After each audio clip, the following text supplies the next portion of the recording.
Greetings, YouTube. So, in your campaign, fantasy, how does someone become a god? Does it just require people to begin to worship them, to believe in them on a faith-based level? Are there formulas like becoming a lich or leech? Or no, lich or lick? Lich. Yeah, lich or lick. I can never remember which one to say it. I always say lich. Are there arcane rituals or mass events that have to take place? Are sacrifices of some variety or another required? Does a person have to shed their mortal coil to move on to the next level of spiritual energy and force before they can become a full divine being? Now, I had a character, an NPC in a campaign. His name was Praxis, Praxis. I'm aware that that's a philosophical concept or related to philosophy. It's a test, and it's a number of other uh, references to it. And I know I stole it from somewhere. I didn't come up with the word Praxis on my own, but I love the sound of it. So I decided to use it for an NPC. Now, he was a lich who had come from another dimension to the Forgotten Realm campaign that I was running. And there was a little island off some, I think in reality it's a couple of small islands off the point of some desert region in Faerun. I'm not sure where the heck it is in my mind. And I combined them together and made them, instead of a series of small islands, it was just one big island. And over the course of hundreds of years, um, he had landed there, but decided that was a good place he wanted to live, and just begun to buy up property and buy up property and buy up property. And over time, he became more and more powerful, and he became more and more of the tax base and more of the political mover until eventually he owned it all. And he drove out all the people from their lands, with the exception of one city on the coast. And he basically partitioned the island into two sections with a wall. And on the one side of the wall was his plantation and the city fort.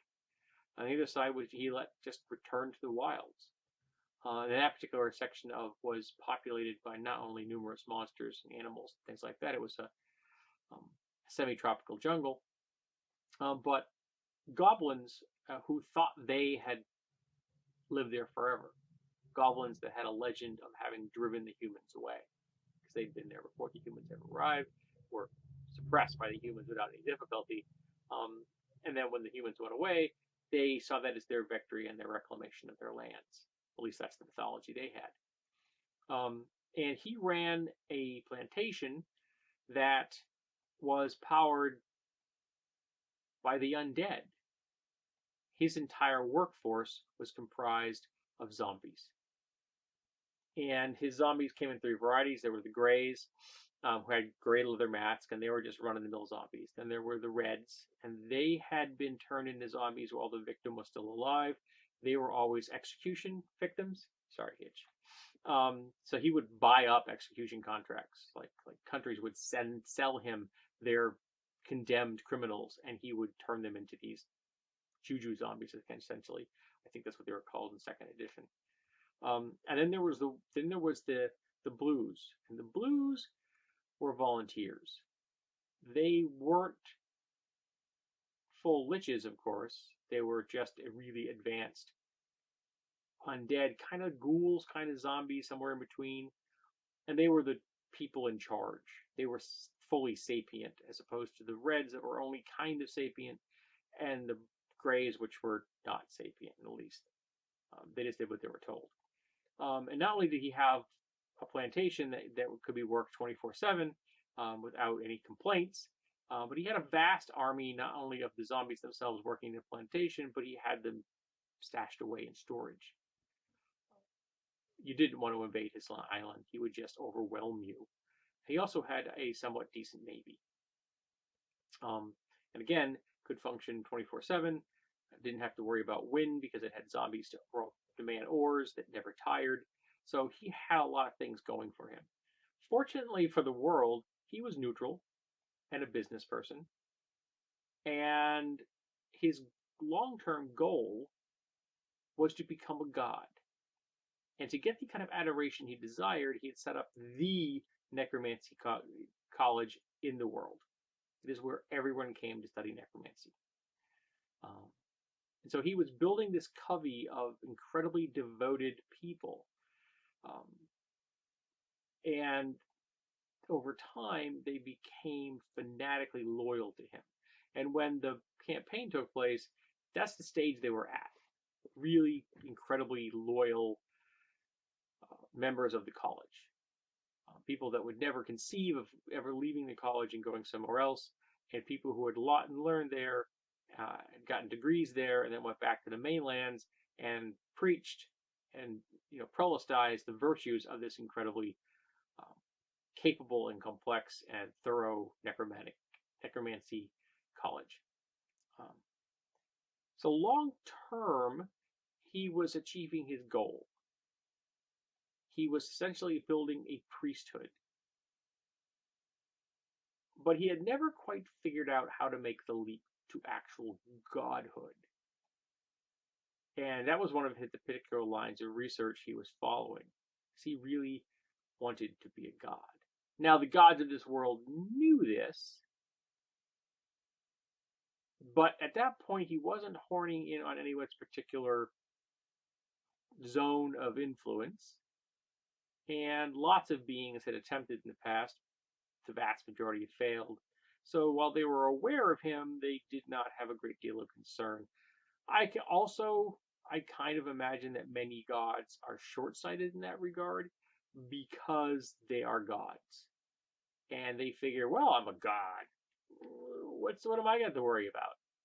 And that's the downfall of gods, both in the sense that they can be kicked out, they can be sent away, they can be killed, or they can just lose followers and kind of fade into the background. As long as, in my opinion, as long as a god has a single true believer, they're never dead unless another divine being slays them or some high level mortals figure out a way to use some kind of cosmic level divine ability to kill them. So if they just fade due to lack of supporters, so long as there's one left, the god still has some power. Of course, it's going to be diminished. So that one devoted follower, which is probably a priest of some variety, is not going to have access to the full repertoire of spells because the god's power has diminished. But I never really codified how he was going to become a god. I never really codified it at all. Now I realized that in the rules encyclopedia over here, the basic D&D rules encyclopedia, there are immortal rules in there. I don't remember them from the top of my head. And so your characters can kind of become semi-divine, but they're not actually true divine beings. They're not actually gods. And I actually haven't come up with how I would deal with that, how to actually do it, because I don't need to do it. I don't give it a whole lot of depth to it. But I thought I would throw this out and see if any of you folks have ever had NPCs or PCs that escalated to the power level where they took the leap into divinity. And where did that take your campaign? Was it a okay, folks, shut the lights off, we're done? Because at that point, what's the challenge of playing a campaign with the main characters are gods or godlings? Or is it just taking you into a whole new power level of politicking and such that removes them from the material plane and takes them someplace else? And now they only dabble in the material plane through their supporters. Because I've always had that the gods have an agreement that the gods will not directly influence the events in the world other than supplying their priests with spells. They can send avatars down, but the avatars are a much diminished much diminished version of the self. They're